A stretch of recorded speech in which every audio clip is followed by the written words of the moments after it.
Hello again. So, I'm actually, funny enough, in the process of uploading yesterday's video. I actually had it recorded, but I was having a hard time getting it up. So, tonight you'll probably get a twofer. We'll get two videos tonight. It is Thursday night, the 3rd of September, so 1 week till the NFL season. Hopefully, it's a full season. We shall see in the year of COVID. But tonight we are doing what? This is number 18. Eighth team I'm doing. So this is a team I don't like. I mentioned it in the chat.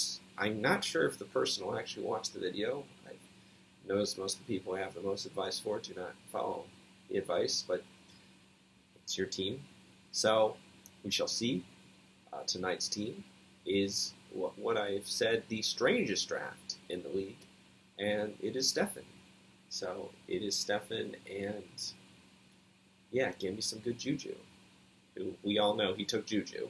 So this team's really weird. First pick, 5th overall, took Clyde Edwards-Helaire. Like the pick.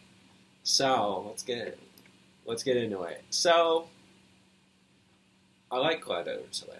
I mean, I've mentioned before, I was high on him. If I did not have like a top 3 pick, he would have who I would have hoped to get in this draft. Now, that being said, why do I like him so much? He's not terribly fast. He only ran a 4.6 at the combine. He's small. He's only 5'7", so he's shorter than me. He's 207 pounds. But he's very elusive. He's good tackle breaker, and he's very, very good at catching the ball. He had 55 receptions for 453 yards last year at LSU in their undefeated national championship season. Yeah. So he fell to the perfect place, and that is Andy Reid and the Kansas City Chiefs with Patrick Mahomes. In the Eagles' heyday, when Andy Reid was the coach and Joe Banner was the GM, they had Donovan McNabb as the quarterback, and Brian Westbrook was the running back. Clyde Edwards-Helaire is like a clone of Brian Westbrook, literally like a clone, like almost same weight, same height, same kind of run style, same relative speed in the 40. It's freaky. So, is he a between the tackles kind of guy? No, but I remember when they took Kareem Hunt. Kareem Hunt led the league in yards that year. So, yeah, I'm expecting big things from this guy.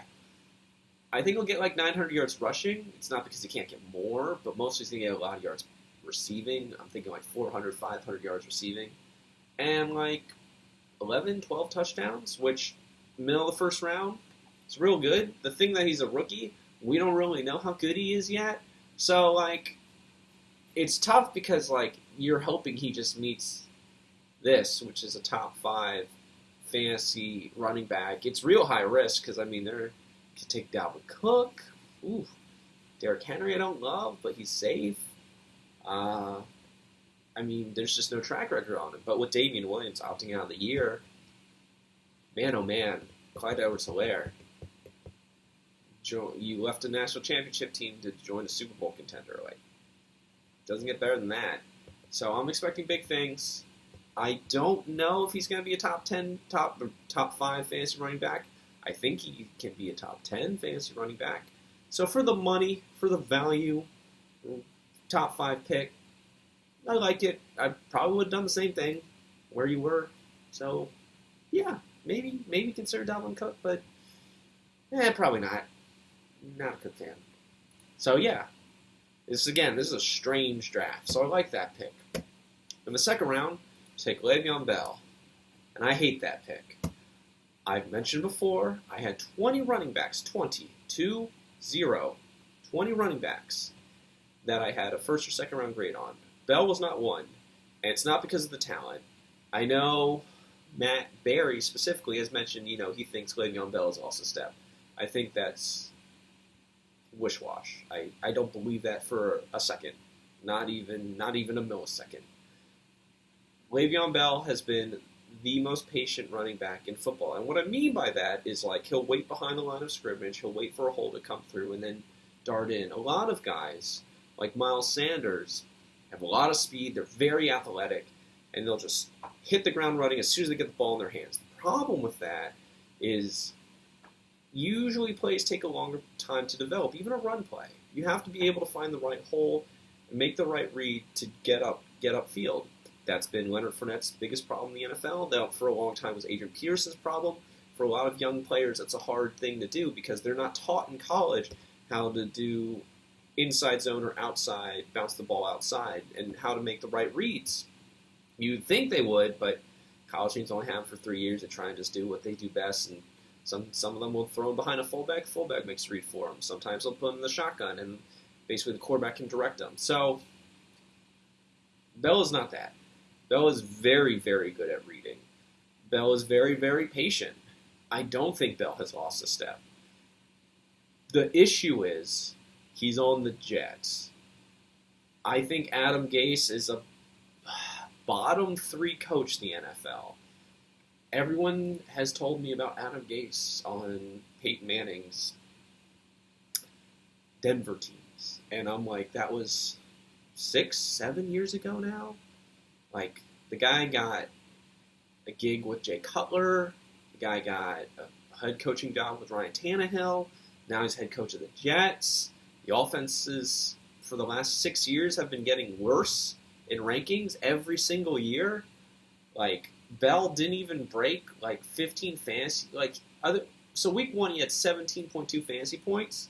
That was the high for the entire year. He only broke 15 once after that. He missed a game later on. He's like a 9 point fantasy scorer. People try to tell me he's lost a step. People try to tell me that, he's gotten older. People try to tell me that it's not there. I don't believe any of that. The offensive line was no good last year.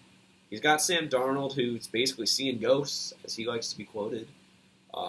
They have no receiving core. I don't believe in the coach. Environment for a running back is almost just as important as talent, because you can have all the talent in the world.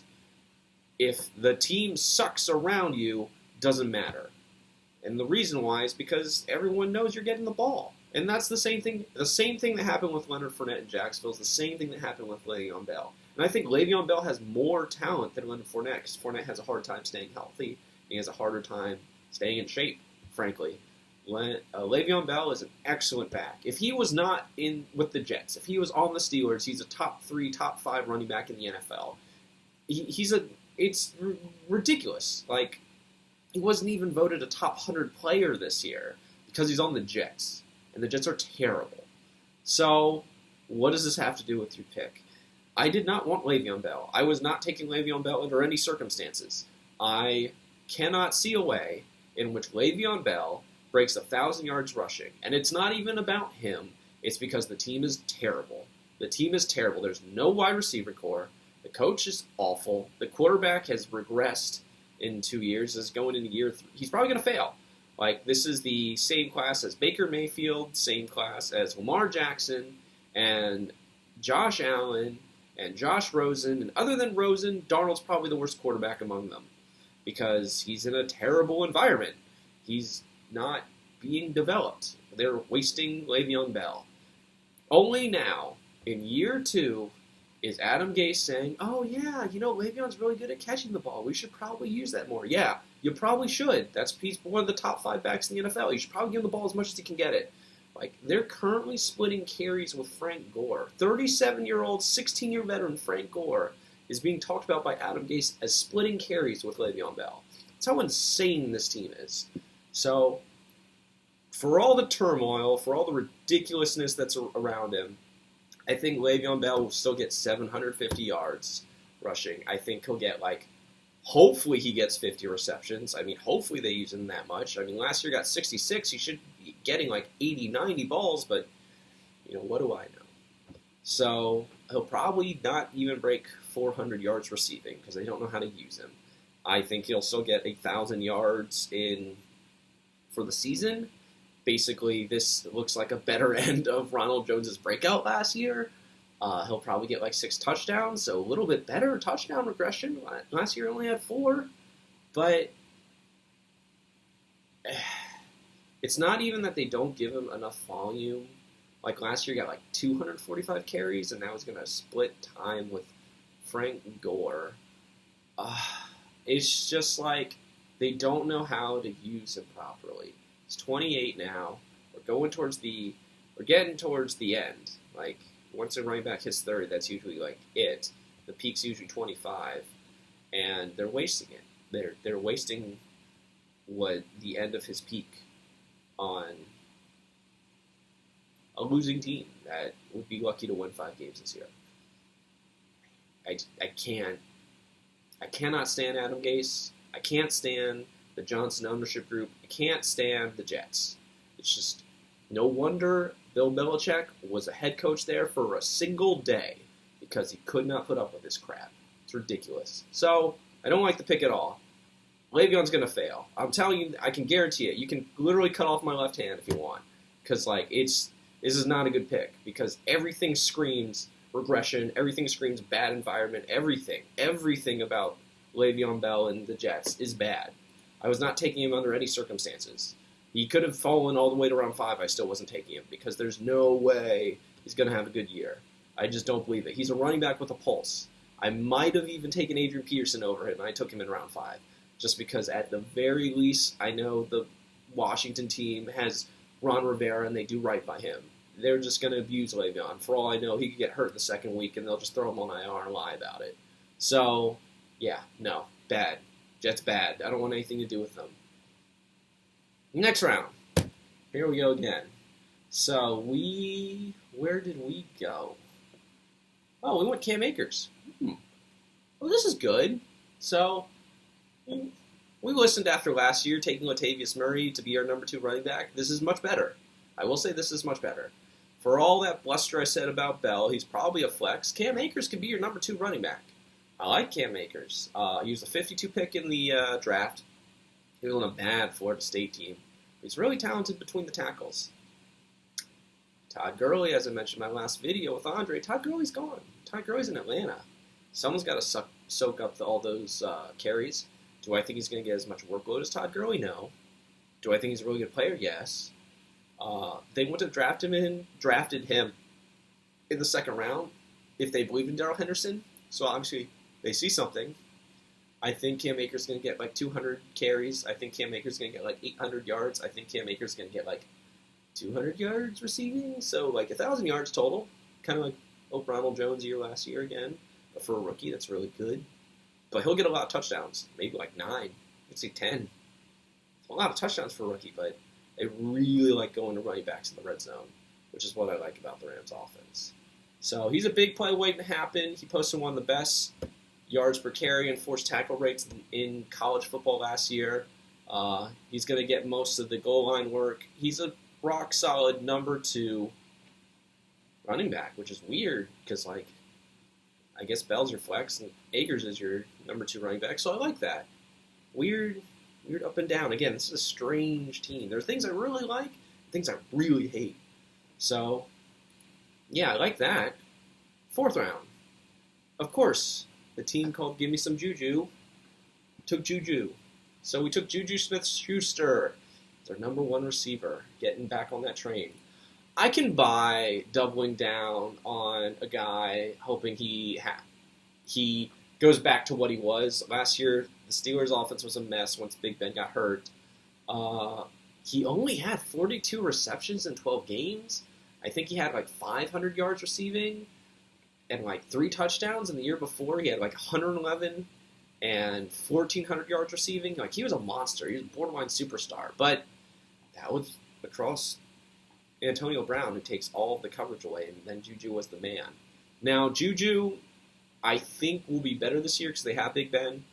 I don't know if we're going to approach a 1,400-yard season like we did 2 years ago with Antonio Brown and Big Ben, the number 3 fantasy quarterback in football, but I could see 80 receptions, maybe not 111, but I could see 80. He had 40 last year. I could see 1,000 yards receiving. I can see 7 touchdowns. And that's not great. That's top 20-ish receiver, but JuJu has shown you that he can be a top 10 receiver. I don't know if he can reach that again, but I can buy trying to chase that. especially because you're buying him so low. Like, it's not often you see a guy who's been a top 10 receiver fall all the way to round 4. I think the other one that fell was like Adam Thielen. So, I mean, that's certainly better than some of the other picks that were made. So I can get behind. I can get behind this just because, like, JuJu's in for a bounce back. It can't. There's no way it can be as bad as last year. Like, I just don't believe that. Like, Roethlisberger's back. JuJu's not a traditional, like, wide receiver. He's a slot receiver, but I think he will get some work. I think Deontay Johnson's coming, but I don't know if he's there yet. And I think JuJu's only 23, and he's in a contract year now. This is year 4. And because he was drafted in the 2nd round, so he's a free agent next year. He's playing for a contract. So I'm hopeful. He's in shape. I'm hopeful. Big Ben is healthy. They need that. I can get behind taking a flyer on him. Even if it's the 4th round, that's kind of risky for a number 1 receiver. I can get behind it because I've seen it. I've seen, like, wow, the ceiling was 1st round pick wide receiver good. And we're getting that in the 4th round. But that's after a season where JuJu was like, wow, you're not even good enough to be on my bench wide receiver. So it's 2 very big extremes. But hey, you know, I like upside. I like taking a shot. This is definitely, I say taking a swing for the fences. This is a swing. This is a big swing. So I hope it works out. I don't know if you're going to hit a home run, but even if you get a double, it's pretty good.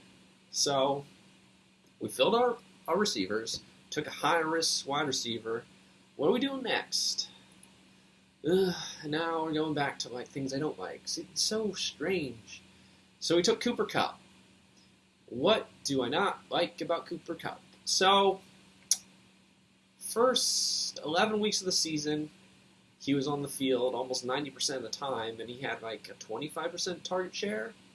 But once they went to a 12 personnel, so once they went to more 12 personnel, so more tight end personnel, 2 tight ends, he was only on the field like 2/3 of the time, so like 66%.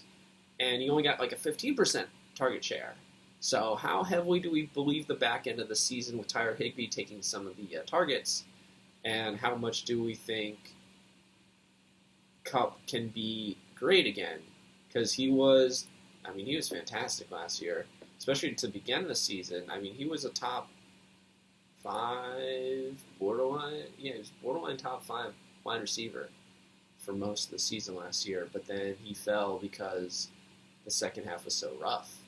So, I mean, I say rough, but he was still getting double digits. But, I mean, to start the season, he was getting like 15-point games, and then towards the end of the season, we're getting like 10-point games and 5-point games. Don't love it. But I think the real problem I have with this pick is we literally took Akers 2 rounds ago. They're both on the Rams. Like, if Cam Akers is getting the ball 15 times a game, and do we think Kupp's getting like 10 catches a game? Like, really? I don't see that. Again, I do the 4 touchdown question. If the team scores 28 points, so they have 4 touchdowns, how many of those touchdowns do we think both these players are going to get? I don't see them each getting like 2 touchdowns. I don't even see them each getting 1 touchdown. And it cannibalizes your team because you're so invested in the team. Here's an even bigger question. What happens if the Rams catch coronavirus? Then both your guys are out. That sucks. So, yeah, I don't know if you should plan that way. I did not plan that way. But something to think about. I mentioned before on Justin's team, on Rich's team, hey, you should probably trade with this team that doubled up on these players and consider, possibly moving around. Are they going to do it? I don't know. That's their team. But this is another team where I'm just like, hey, probably consider this because, like, again, I don't think it's a very good idea to cannibalize your own team. But hey, this is part of the reason why I don't like your team. Do I think Kupp gets 1,000 yards? It's tough. I'll say yes. Mostly because, like, he'll probably get a few rushes in there just to squeak him over. He's not going to get 10 touchdowns. He's not going to get 10 touchdowns again. Like, I don't see that. So maybe, like, 5. That still makes him a top 20 receiver. So, I mean, he's definitely a good player. I would just very seriously consider trading him for a player that plays on a different team than the Rams. Because if the Rams have a bad day, you're dead. Or if they catch the coronavirus, you're really dead. So, yeah. Take it or leave it. So, round 6. Took Deebo Samuel. Ooh. Man. I mean, I know some people were really high on Deebo. But, I mean, he was good in the second half. He had, he was the number 9 scoring wide receiver in the second half of the season last year. Not a lot of people know that. And he was really good in the playoffs. He had 230 yards on 16 touches, receiving and rushing. He's also injured right now. And I don't know how healthy he's going to be for the first week. I mean, he fractured his left foot in June, and that usually takes 12 weeks to heal. So that's June, it's August. It's not all that long ago. And the other worry is, this is a run-heavy offense, and Deebo usually is a 5-reception kind of guy. He's not a huge target guy on this offense. So I'm saying there's just red flag, red flag, red flag, red flag. If you're limping into the season, you're probably limping out of it. Especially getting so close with such a serious injury. I don't know why the hell they waited till June for him to have surgery. I mean, I know COVID and everything, but if you knew back in February, what was going on? I think he'll have a good year. I think he'll be a little more consistent. I don't think he's going to have the kind of breakout people are expecting where he's the number 9 fantasy receiver in the second half. I think he's probably a top 30 receiver. I'm thinking 60 receptions, maybe 750 yards, 6 touchdowns. 6? Yeah, I see that. He'll probably get some carries, some gadget plays. That'll help him out too. But I know a lot of people are high on him. I do think, there is quite a bit of upside. Personally, though, I mean, Michael Gallup was the next pick. I would have taken Gallup. Gallup's healthy. He led the Cowboys in target share last year over Amari Cooper. He gets most of the red zone looks. I mean, Will Fuller's the pick after that, and Marquise Brown. I would have taken all of those guys over Deebo because I'm worried about Deebo's health. I'm worried about his consistency, and I'm worried about his role in that offense. These are all things are red flag, red flag, red flag. Not good. So, again, this team is so weird. This is the weirdest draft. And after that, we took Brandon Cooks. So we're continuing. Just strange. Cooks has concussion issues. He's been literally traded around the league. So New Orleans traded a first-round pick to the Patriots. Patriots traded for a first-round pick to the Rams. Rams traded for a second-round pick to Houston. I guess he's the number 2 receiver now, and they paid Randall Cobb as the number 3 receiver. Do I think him and Will Fuller are going to stay healthy the whole year? Heck, no. But Cooks is still in his prime. He's only 26. He was a former first-round pick. And before last year, he had, 4 years straight of full seasons, at least 1,000 yards in every one of those years. So he's really consistent, more so than Fuller. Fuller's the big play guy. Cooks is a really good player, though. I mean, he played for the Patriots once upon a time. People traded for him. So the concussions are a really big concern, so that's why he fell so far. But with Watson, if he stays healthy, he's a really good player. I like playing the over-under on the upside just because the Rams' offense throwing was just bad. The offense as a whole was bad, but Jared Goff was terrible. Watson's much better. He's a very good vertical threat. I really don't know if him or Fuller is the number 1, to be completely honest, because Fuller has more talent but gets hurt more, and Cooks has been super consistent and been a really good receiver for quite a few teams now. So, I mean, the Rams went to a Super Bowl with him.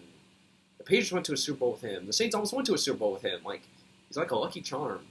So, I think he'll have a better year because I think he will relatively stay healthy because, Bill O'Brien's traded a whole bunch of players to like go all in on this season, so I think he will be better. I'm thinking like 60 receptions, 800 yards, maybe six touchdowns, six touchdowns. So that's not bad. I mean, there's the possibility of higher upside, which is why I like the pick. There's also the possibility of him busting, and that's not very great. We've taken quite a few players like that, though, so I can kind of get behind it. It's real interesting. Like, I like Edwards-Helaire. I hate Bell. I like Akers. I like Smith-Schuster's upside. I hate Kupp. I'm not sure about Deebo Samuel, and I like Cooks. So it's like this team is all over the board, but it's really scary because like there's a whole bunch of like I really believe in Smith-Schuster's potential, but we're taking a big swing because he was terrible last year, and I believe in Deebo Samuel's potential, but like we're taking another swing because he's not healthy, and the same thing with Cooks. So like, I personally like even for me, this is a lot of risk. I might have considered someone safe and healthy because like man, oh man, I could see all these guys getting hurt like week 3 and you'd be just dead in the water. I really would have liked taking like someone a bit safer, possibly like a Terry McLaurin, a Devontae Parker, someone rather than Cooper Kupp, man, because this is just like it's tough for me. These are like some high risk picks. I mean, I like the strategy, but this is kind of like what Patrick used to do with the boom or bust thing, where I'm just like, man, this could really work out great, but man, this could just go awful. So, strange draft. We need a tight end. Where'd your tight end anyway? So, next pick. We're going... Well, there's tight end. He took Noah Fant. Oh, man. I don't know if you did research on this or if you were just trying to have fun with it, because I like Noah Fant. I mean, he was a first-round pick last year, and he's in like a Broncos offense. I think they're ascending. I think there's a lot of mouths to feed because they got Melvin Gordon now. They already had Cortland Sutton. They had Phillip Lindsay, and then they took Jerry Jeudy, and they took KJ Hamler. So, like, there's a lot of guys. I think that he is one of the most talented tight ends. He was the number 16 tight end last year. I think that Denver needs to use him more. I know Denver's like a super heavy rushing offense, and they have Drew Lock. I don't know if Drew Lock's taking that next step. I'm also still trying to figure out why the hell Justin took Jimmy Garoppolo over a guy like Drew Lock or Gardner Minshew, but whatever. I like Fant's talent. I'm not sure if he'll get the workload. I don't know if he's a starter. I know some people are really high on him. I know some people are just like, what do you see? It's tough for me because, again, I like his talent, but I don't know if he's going to get the target share. So I'm probably lower on him than most. I don't see him as being a starting tight end in our league. I have a difficult time seeing that in a run-heavy offense with so many players to feed.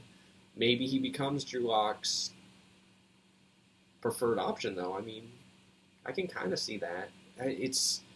I need to see more. Lock only played like half the season last year after Flacco was gone, so I'm not really sure. And there's a lot of rookies. I guess I'll take the in-between for now, so like 550 yards, 4 touchdowns. That's not great. That's not a starting tight end in our league. Again, tight end's pretty flat. But I can get behind rolling the dice and seeing because he's really, really talented. They took him with the first-round pick for a reason. So, I mean, this is a weird team, man. All right, we took Antonio Gibson. I mean, I like Antonio Gibson. Like, I wish I had Antonio Gibson. Who the hell did I take instead of Antonio? Oh, I took Duke Johnson. I like Duke Johnson a lot. So, Gibson was number 66 pick. As we all know, Darius Geis is no longer on the Washington football team. How they don't have another nickname ready on standby, I don't know. But Adrian Peterson's still there. I would know. I have him. This is really great value because Gibson's the one who's been pushing Peterson. It would not surprise me if Gibson usurps and takes over the number 1 role on a Washington team that might surprise some people. I know they were really bad last year. I understand. Jay Gruden got fired last year. I understand. No one likes the owner. I don't either. Ron Rivera's a good coach, though. He's a good defensive coach. I don't really trust or believe in Dwayne Haskins, but I think Peterson can be the mentor to Gibson, and I don't mind their offensive line. It ain't the worst. So he's big. He's 6 foot, 228. He's pretty quick. He runs a 4.39 40. He averaged like 8.4 yards a carry last year at Memphis. Man, it was nuts. But he only had he was used more as like a gadget player. He was picked as like a specimen because he's like a workout freak. But I don't know. I mean, people are talking about him possibly being a wide receiver because they don't have great wide receiver depth. But he's been used as a running back behind Adrian Peterson. I think in an ideal world they would have kept Geis if everything that happened with that, I'm not even going to go into that, hadn't happened. So I don't know exactly Gibson's role. I know he's on the number 1 offense. I know they have a bunch of running backs, but I think he's probably the most talented, even over Peterson at this point in Peterson's career, because he can catch the ball. So I like the pick. I think he's got a lot of upside. It would not surprise me if he upserts Peterson to be the number 1 running back in the second half. He's really talented, man. I think a lot of people are sleeping on him. Does it surprise me that people are sleeping on players on unknown teams? No. I mean, people were sleeping on Terry McLaurin. Like Terry McLaurin a lot. And a lot of people are just like, he plays for Washington. Yeah, he does play for Washington. You know who? And everyone else doesn't play for Washington. I get it. But someone has to score. Someone has to put up points. It's not like they're putting up zeros every week. So I like the pick. It's a good upside play. I'm also happy we did not take any defensive players in the single-digit rounds. We wait till the double-digit. Thank you. Thank you for doing that this year after taking Darius Leonard in the 6th round last year. Thank you for learning that.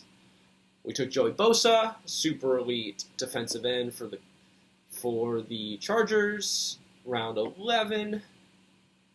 Took Matthew Stafford. Oh, there's our quarterback. So he took Matthew Stafford. He missed half the year because he has a broken back. I don't love that. He was the number 6 fantasy quarterback when he did play. I do love that. Is it the real Matthew Stafford? Who is the real Matthew Stafford? Not really sure. Matt Patricia has said he wants to run the ball. Matt Patricia wastes picks on trying to run the ball. Kerryon Johnson, DeAndre Swift. Not that I don't like Swift. I like Swift a lot. It isn't the right team. But I don't like the coaching staff, kind of like the Jets. They're not as bad. They're a little bit more competent. They're building a decent defense, even if they trade Darius Slay, and I don't love that. And they have a much better quarterback. I mean, Stafford's a $100 million man. I don't know if they're going to use him as much as they ought to, but I do think he's going to get 4,000 yards, and I could see like 27, 28, maybe 30 touchdowns on a good day. So, definitely startable, definitely top 10. I don't think he's top 5, like what he was showing early last year. I don't think they're going that heavy. Like, they scored like 21 touchdowns and 8 starts of his. He only played half the year, so they scored 21 touchdowns. Like, it's really good. That's more than 2 touchdowns a game. Like, so I'm hopeful that he stays healthy for his sake, just so Detroit can trade him next year. Yeah, I said it. No, I'm not sorry. The Lions don't deserve him. But yeah, getting that in the 11th round, you're starting quarterback. I mean, that's good. Followed me after I got Newton. Pretty good. I mean, that's a good pick. After that, we got Derwin James, who Derwin James definitely just had meniscus surgery and is gone for the rest of the year. Like, what is it, 6 to 8 months? So yeah, he's gone. Sorry. So I don't really like taking defense plays early. After that, we took Nick Bosa. All right, so here's another thing where we're just like, I don't know why we're doing this. Why did we take both of the Bosa brothers? Like, what is the purpose of that? Are we collecting defensive players? Are we trying to play both of them? You do understand that linebackers score the most and are the most consistent point scorers, correct? So if we operate under that assumption, which statistically I can prove to you that's not an assumption, those are actually facts. Linebackers are not only the safest defensive players, they're the most static, and they score the most points. Not assumption, facts. All right, this is not fake news. Why are we taking defensive end? Why didn't we take a second linebacker? Are we taking the other Bosa brother to keep on our bench? Why are we wasting a bench slot on a defensive player? So, these are questions I have. I don't think it's a good pick because we don't need another defensive end. Go get you another linebacker. I don't care who it is. It could be, who's the number one linebacker right now? Jerome Baker. Jerome Baker had 126 tackles. Yeah, he was on my team. He had 126 tackles last year. All right? Nick Bosa had 58 and 11 sacks. I like the 11 sacks. I don't like the 58 tackles. All right? Jerome Baker, let's see. Let's just compare the players. Let's look at it. So Nick Bosa scored 132.5 fantasy points last year, and Jerome Baker scored 184. So we're talking like 60 points sitting right there. We took the number one linebacker available in free agency, but we took a second defensive end. Again, take two linebackers, guys. It's not hard. I don't care what you think about your defensive end. Don't start two of them. You're dumb. So, yeah. Go get you a linebacker. Took Devin Bush. What? Now we take. Why did we take two defensive ends before we took the linebacker anyway? I mean, I like Devin Bush. He wasn't. He was starting for me towards the end of the year last year. He wasn't getting as many snaps as I would have liked, but I think he's going to this year because the Steelers are relying on him to call the defense more. So, I mean, I like him as a linebacker. After that, we took Daniel. Okay, so like Justin was waiting for Daniel Jones. Here's another thing. I suppose we're kind of hoping that Daniel Jones has a breakout year. I assume that with COVID and everything, maybe you see value in getting a backup quarterback. I don't. It doesn't really make a whole, like, let's make an assumption. Let's say Daniel Jones breaks out, is a top 10 quarterback, right? How much is that worth? At most, that's maybe worth a starting running back, like last year. Carlos Hyde went for Russell Wilson. That's a low-end starting running back, but starting running back. This year, I mean, there's no way Jones is a top 5 quarterback, so maybe he's top 10. I know Justin was sitting on him. I'm not exactly high on him, but sure, we can go under the assumption that he'll be really good. It doesn't make all that much sense to me to have a backup quarterback, and the reason is because I can pick up anyone off of free agency at any point at any time. The only team to win a championship with a backup quarterback is Andre, who picked one up in week 13 to block another team from getting said quarterback because they needed them to start next week in the playoffs. It doesn't really make a whole lot of sense to have a backup quarterback and start one, even if you're shuffling them back and forth and trying to play the matchups, because typically you want to put your starter in there anyway. Like, if I have Tom Brady, I'm starting Tom Brady. Now, I understand that you have Matthew Stafford, and maybe you don't see a lot of separation between Matthew Stafford because Matthew Stafford was injured half the year. But even still, then you should just drop both of them and start Gardner Minshew. Like, it doesn't... The teams in this league who have backup quarterbacks here are Alex and Hannah, so we'll exempt them because they're a rookie team. Eileen, Charlie, and Stefan. Those are the teams that have backup quarterback. All right? I'm not trying to be like those teams. Having a backup quarterback usually has little to no value, even if the guy breaks out. I mean, I suppose I trade for Matthew Stafford from Charlie 3 years ago when I was making a run because I needed a quarterback after I traded Josh McCown. But even then, backup quarterbacks aren't worth that much. So, I'm not even going to go into all the stats and stuff. I mean, I think he'll get like 3,500 yards, probably like 25 touchdowns. He's turnover heavy. Reminds me a lot of Jameis Winston, which is why I didn't want him. But, I mean, I would definitely trade him to Justin for one of his depth receivers. But what do I know? But I don't believe in holding on to backup quarterbacks for 16 weeks. I don't subscribe to it. I don't believe in it. I don't follow it. We have a short bench. We have quite a few players. It doesn't make sense, especially with injuries and COVID and everything. Like, even with the COVID, I can pick someone up if I throw him on IR and grab someone. Like, are you telling me Daniel Jones is that much better than Kirk Cousins? Because I don't believe it. It just doesn't. It doesn't make statistical sense. It doesn't make like historical sense. There's no reason for it. So after that, we took DeAndre Washington. You got your handcuff for Clyde Edwards-Helaire. I feel that. We won't go too much into that. Took Irv Smith, so handcuffed to our tight end. Again, I was just talking about Kirk Cousins, so I like Irv Smith. I know he's still got to compete with Kyle Rudolph, but he's breaking out a little bit. Maybe that's why I picked him, a little upside towards the end. I don't mind it. And then we took our kicker. Okay. Fast forward. This is a long one, so already 40 minutes. Don't mean to make so long. This is a weird draft. I had a very difficult time grading this team. The reason why I don't like the team is just because, like, we have 2 Rams players, we have a backup quarterback, we don't have a second linebacker, we've taken a really lot of high upside, like a ton.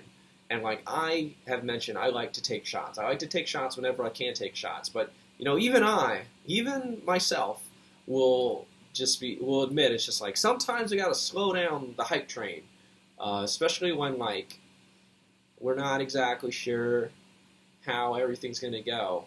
So it's tough for me because I really like a lot of like the picks behind this team. But the execution's just really all over the board. So like I hate Bell. Smith-Schuster's so up and down. I don't like the Cup pick. I like we're swinging high with Debo. We're swinging with Cooks. We're hoping with Fant.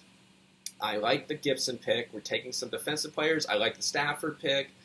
I don't like taking both defensive ends before a linebacker. And then we took Daniel Jones. So, weird. This is a weird team. That's why probably I don't like the draft, just because like I can see the way this could go is the team could be like a really good team. But the issue I have is I'm not terribly certain that Stefan can basically do the requisite things to get this team to where it could be. That sounds a little harsh. I've seen Sarah captain a team to a championship. I've seen Brian take a team to the championship game. I've seen Mac take a team to the championship game. I've seen Andre win a championship. I've seen Robbie take a team to a championship game. I've taken a team to a championship game. I've seen Ryan win a championship. I've seen Patrick take a team to the semifinals. I don't know about Stefan. I haven't got enough data. But while I like the team as a whole, the team is a lot of work because it's a lot like kind of what I would pick. And it's littered with some mistakes that I wouldn't make, though. So it's difficult for me to grade this team because there are things that I love, but there are things that I hate. So we'll give you a B-. I would say you are my 9th team. You're on the cusp of the playoffs because, like, if things go well, I could see you being a top 3 team. But I don't know. Like last year, you asked me what you should do with Saquon Barkley when he got hurt, and I told you should trade him because he didn't have much depth, and you did not listen. You eventually traded for Mark Walton because you needed a running back later on in the season. And so, like, you can't sit on your laurels like that. You really gotta be behind picking and working waivers and trying to make a trade and be aggressive. And like already to start the season, we have 2 defensive ends. We have like an empty bench slot. We have a backup quarterback. Like those are not good signs. Those are not good things. So I very, very much question if you can captain this team to a championship. Because there are things I really like. There are things I really hate. So yeah, this is my number 9 team. I struggled with this team. This is why I've waited so long to do this team. Because like I love some of the things that you've done, Stefan. I think they're great. I would do them. But I hate some of the other things you've done, and I highly, highly question it. Get a second linebacker. Get rid of Daniel Jones. All right? Probably get rid of your second tight end. Go find some depth somewhere. Find Le'Veon Bell's handcuff for Frank Gore, for example. You know? Like, maybe go, I don't know, maybe you can keep Irv Smith, but like, yeah, I really like some of these things, but other things I'm just like, what were you thinking? So, number 9, B-. I'm glad I didn't pick next to you because it would have just given me like a headache.